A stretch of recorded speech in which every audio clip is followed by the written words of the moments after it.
1 থেকে 1.5 মাস মানুষ তখনও মনে করতেছে it's a marketing campaign.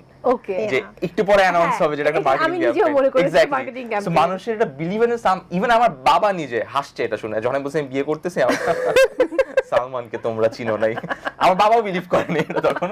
So তারপর কি, তো একদিনের মাথায় বিয়ে করলাম, করে এখন উই আর হ্যাপিলি ম্যারিড আলহামদুলিল্লাহ। এই বাট এই 3 বছরে সবচেয়ে ঝগড়াটা কে বেশি করেছে?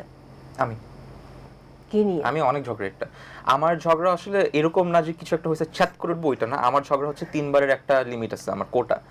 একটা জিনিস আমি একবার বলবো, দ্বিতীয়বার বলবো, তৃতীয়বারে আমি আগে থেকে জানিয়ে রাখি যে এরপরে যদি হয় আমার কিন্তু জিদের সময় রিয়াক্ট করে বসবো।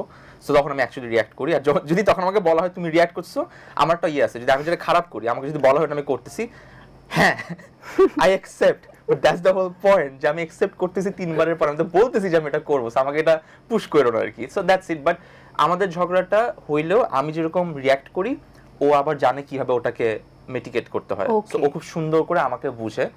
ছেলেদের সবচেয়ে বড় প্রবলেম হচ্ছে ছেলেদের ইগো। ছেলেদের ইগো থাকলেও ইগোটা আবার কন্ট্রোল করার একটা ওয়ে আছে, যেটা ও খুব ভালো পারে। তার মানে ঝগড়া করে সে, সরিটাও বোধহয় দিশা আগে বলে, ও সবচেয়ে বেশি বলে। You know, I feel like it's not about a sorry. When he reacts, it's never about something silly. It's always about something very big, and I know that it's stress related to work, to worries. এরকম ঝগড়া হয় না, like বড় মাপের কোনো ঝগড়া হয় না, মানে খুব অল্প সময় এবং সেটা ঠিক হয়ে যায়। বাট আমার এখানে একটা প্রশ্ন আছে, এই যে এত কিছু অনেক চড়াই উতরে পার করে কিন্তু দুজনের এক হওয়া, সাথে দুজন সন্তান জড়িত রয়েছে, তো ওইটাও তো খুব ইমোশনের একটা জায়গা, ভীষণ রকম ইমোশনের জায়গা। কখন এরকম মনে হয়েছে যে সালমানও আমার সাথে কিছু একটা করতে পারে বা এই সম্পর্কটা ভাঙাচোরার মধ্য দিয়ে যেতে পারে? No. কখনো না? No. সে ফিলটা সালমান দেয়নি? No. Wow, salute. No. এটা ওর মহত্ব আমি বলবো। That's my perspective. আমি ওকে মাঝে মাঝে একটা কথা বলেছি যে আমি ফিল করি, এটা আমার পার্সোনাল অপিনিয়ন, বিশ্বাস করতে হবে না, আমি বিলিভ করি যে ছেলেদের ক্ষেত্রে, আবারও বলতেছি, যেহেতু আমি বিলিভ করি এটা একটা পুরুষতান্ত্রিক সমাজ পুরো পৃথিবীটা, আমার কাছে মনে হয় এটা, সেই ক্ষেত্রে একটা পুরুষ কতদূর তার কিংডম বানাইতে পারবে বা কত বড় হইতে পারবে, এটার পিছে তার, যদি আমি রাজা হইতে চাই একজন, তার রানীকে হইতে হবে সেই রাজাকে কন্ট্রোল করার মতো কেপেবল। একজন রানী যদি তার জায়গা থেকে রানীর কোয়ালিটি না রাখতে পারে, আমি কখনোই রাজা আরো বড় হইতে পারবো না।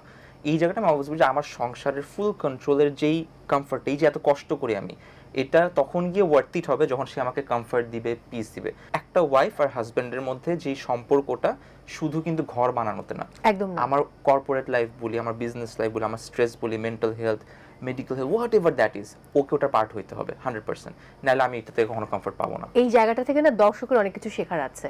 দিশা, আমার কাছে মনে হয় সালমান খুব transparent, right? Yes. That's why things work very easily between us, because I'm brutally honest, and I need transparency in my life in everything. Great. Whether it's work, whether it's my husband, whether it's my kids, any relationship, transparency is darker, obviously.